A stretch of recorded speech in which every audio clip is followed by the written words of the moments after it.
लेखक के दो पिता जैसे किरदार है।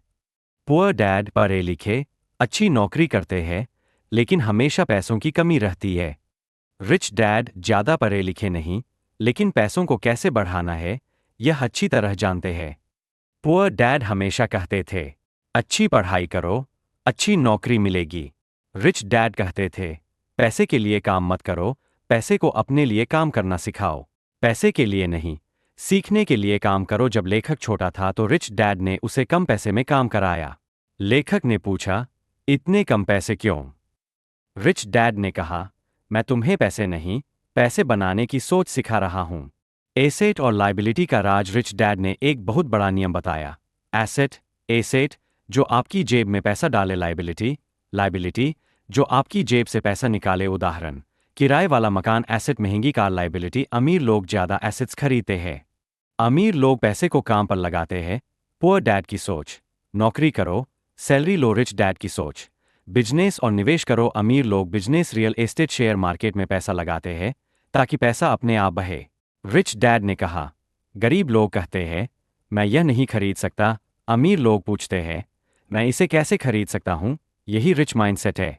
एक छोटे से शहर में राहुल नाम का लड़का रहता था। राहुल पढ़ाई में अच्छा था। उसके पिता हमेशा कहते थे, बेटा, खूब पढ़ो, अच्छी नौकरी मिलेगी तो जिंदगी सुरक्षित हो जाएगी। राहुल ने वही किया। उसने पढ़ाई की, मेहनत की और एक अच्छी कंपनी में नौकरी पाली। हर महीने उसे 30,000 रुपए की सैलरी मिलने लगी। शुरू में राहुल बहुत खुश था। उसने नया मोबाइल खरीदा, महंगे कपड़े खरीदे और बाइक भी खरीद ली।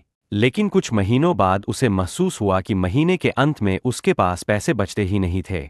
एक दिन राहुल की मुलाकात एक बुजुर्ग व्यापारी से हुई। उन्होंने राहुल से पूछा, बेटा, तुम पैसे के लिए काम करते हो या पैसा तुम्हारे लिए काम करता है? राहुल समझ नहीं पाया।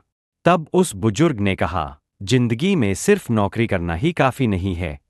अगर तुम अमीर बनना चाहते हो तो पैसे को अपने लिए काम करना सिखाओ। एसेट का असली मतलब बुजुर्ग ने राहुल को समझाया। एसेट, जो तुम्हारी जेब में पैसा डाले। लायबिलिटी, जो तुम्हारी जेब से पैसा निकाले। उन्होंने उदाहरण दिया, किराए पर दिया गया मकान एसेट, ईएमआई वाली महंगी कार लायबिलिटी। फिर उन्होंने कहा, अमीर लोग पहले एसेट्स बनाते हैं, फिर खर्च करते हैं। राहुल ने अपनी सोच बदल दी। उसने अपनी सैलरी का 20% बचाना शुरू किया, शेयर मार्केट और म्यूचुअल फंड के बारे में सीखा, थोड़ा थोड़ा निवेश शुरू किया। कुछ साल बाद उसकी कमाई सिर्फ नौकरी से नहीं, बल्कि निवेश से भी आने लगी। सिर्फ नौकरी से अमीरी नहीं आती, निवेश से पैसा बढ़ता है। पैसों की सही शिक्षा बहुत जरूरी है। सिर्फ नौकरी पर निर्भर मत रहो, एसेट बनाओ ताकि पैसा खुद बढ़े। याद रखो, अमीर लोग पैसे के लिए काम नहीं करते, पैसा उनके लिए काम करता है।